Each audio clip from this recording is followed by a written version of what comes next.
All right, so we are back, and today's video, I wanted to do this video for a very long time. It's been pushed back in the schedule because of all the YouTube boxing and different stuff going on with the UFC, and we do have some more boxing videos coming out later this week. Billy Joe Saunders and Canelo prediction preview, that's going to come out later. But today, I wanted to go back and watch something you guys have requested for a very long time, and something I've wanted to get to. A boxer that I truly do think will be a future champion. He's got very slick footwork. He's young. He's got great hands. He's got a great mind for the sport. Got a great mind in general. Today we are breaking down Viddal Riley. That's right. Not KSI's boxing coach. That's formerly what he was at a certain point. But that's not who Viddal Riley is. This guy is legitimate. Viddal has huge potential. He's signed with the Mayweather team. He's with Jeff Mayweather down in Vegas doing their camps. But today, we're going to throw all that aside and we're going to look at the X's and O's. What has Viddal done in the ring in his first at least couple or maybe 3 pro fights? We're going to see how many we can get to today. But Viddal Riley's first pro boxing match is the breakdown.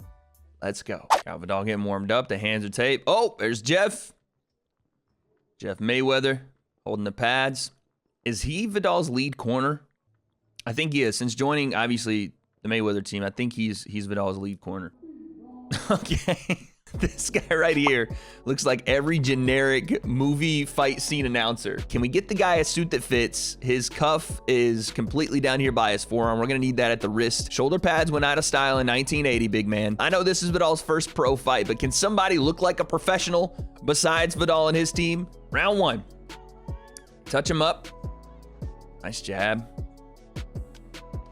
Ooh, Viddal working the body. I like that. And notice here too, guys. He's not chasing, right? He's cutting. Look at the difference. When we saw a guy like Jake, right, who is still, you know, a far less experienced boxer, but just comparing to newer pros, right? Jake is a new pro. This is simple stuff, but it's just the experience that you get from having so many fights. Watch how he cuts the ring off, even when he does damage to the body. Boom, boom. Now he could chase and go back this way and chase the guy out of the corner. Instead, stays square, moves his feet, doesn't cross over, and makes the guy run the hump on the outside, makes him stay on the ropes and try to get away, but he can't. See, look at this. Again, keeping him in the corner. Big left hand to the body there, too. The power on these shots. Boom, son to the ribs. Oh, my God. Oh, my God. This shot, bang, right there to the ribs. Beautiful shot, and it sends this man flying. Red Bull gave him wings. Shot right there. Here we go again. Big overhand. Oh, left to the body. Beautiful. Look at the weight transfer right here from Viddal. And the feints, right? Taps him with the jab. Look at the hands come high right here. This is terrified. This man is absolutely terrified, and he's reacting to just the shots that have already landed, right? Big right hand up top, but that's not the shot Viddal's looking for off the jab. It is the left shovel hook to the body right here. Bang, that one right there, that hurt. This is how a pro boxer works. He finds the openings. You give him the body, he's gonna take it. Now the hands drop. I have a feeling I know where Viddal is going next. Again, just with the weight transfer, you see boom, boom, never off balance. So once the left hand lands, the right hand's ready to go once again. Oh, my God. Boom. He puts that man through the ropes, and this fool hits a stanky leg inadvertently, then brings it back and drops it in a headstand. Bang! Again, this is what we were talking about with Viddal's weight transfer. He is setting up always. The jab up top to start the combination brings the hands high. Viddal still cracks him with the overhand, but because he hits him with such a big overhand, he brings the hands even tighter up high. Boom, left hook to the body, and then it sets up the separation. Boom, big overhand right. That lands on this man's temple, and that is the fight. Goodness gracious.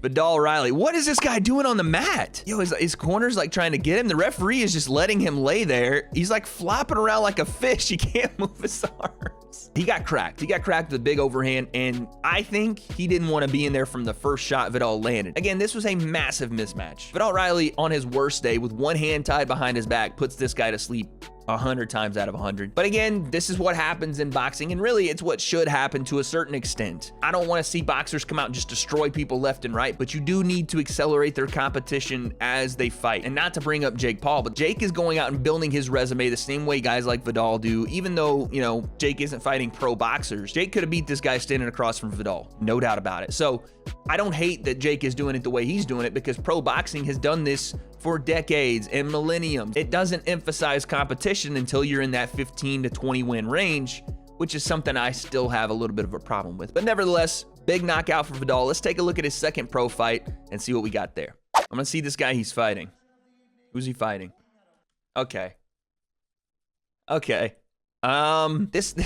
guy looks like he should be fighting in Rough and Rowdy for Barstool Sports, not in a pro boxing match. So I have a feeling that Viddal is again going to run through this dude like a finish line, but let's take a look. Viddal takes the John Jones approach at face-offs. Kind of just looks around, looks down, doesn't really look eye to eye with the guy. I don't know what this guy's corner's looking at over there with those fucking sunglasses on inside. But you can see that Viddal is kind of more focused on what he's doing there. He's not really focused on the person in front of him. I don't think he really cares who it is at this point. I think he knows how much better he is than these guys, and he's focused on the task at hand, which is just showing out. Round one. I mean, not a bad jab from this guy in the black. Oh! Jesus! First exchange, man, clips him with the big overhand right behind the jab. We see one jab returned as Viddal gets off the center line here. The jab completely misses. It's a nice stick, right? He keeps the hand high here, but Viddal's got better head movement, slips under the jab, pops one of his own. And right off this second jab, Viddal feints it. Feints here. Watch the hands come forward.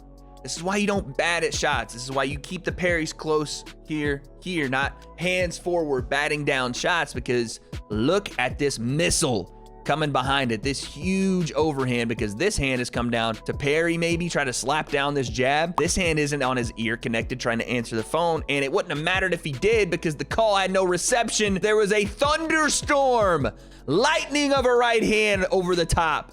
Boom! Guy gets up. Okay.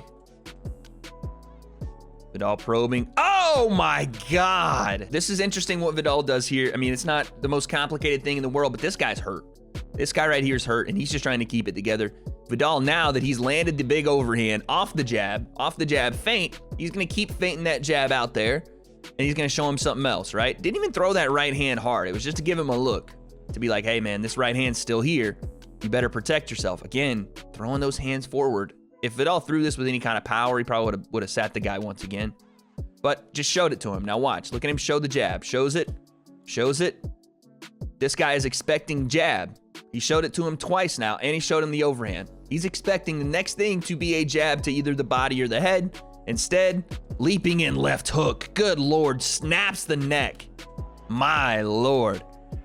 Woo! That was a big time shot. Now from this video, guys, can we really gauge if Viddal is world championship level? No, we can't. Now he does have 2 other fights, but before we get to those, I want to see what you guys think of this. Should we make it a series? Viddal Riley continuing to rise through the pro ranks. If you guys would like to see fights 3 and 4, my breakdown, let me know down below. Viddal Riley moves to 2-0. He flatlines 2 people, and they might still be searching for the bodies, because when you bury someone like he did to those 2 guys in the desert of Las Vegas, there ain't no coming back. Masterful performances, but again, the competition level nowhere close to what he'll see at the world championship level. But it's the little things about Viddal, right? He understands how to not chase. When he has an opening, he takes it.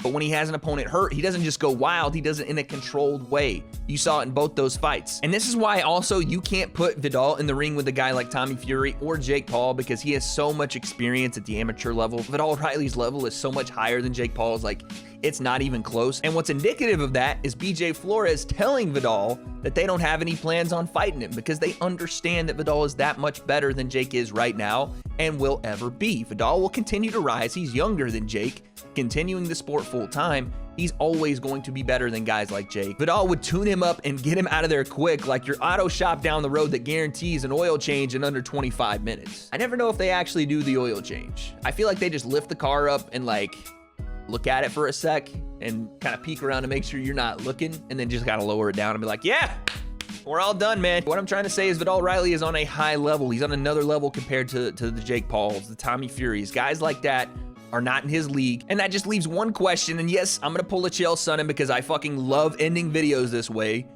Is Viddal Riley a world championship level boxer? Or the better question, just how good is Viddal Riley? I guess we'll find out.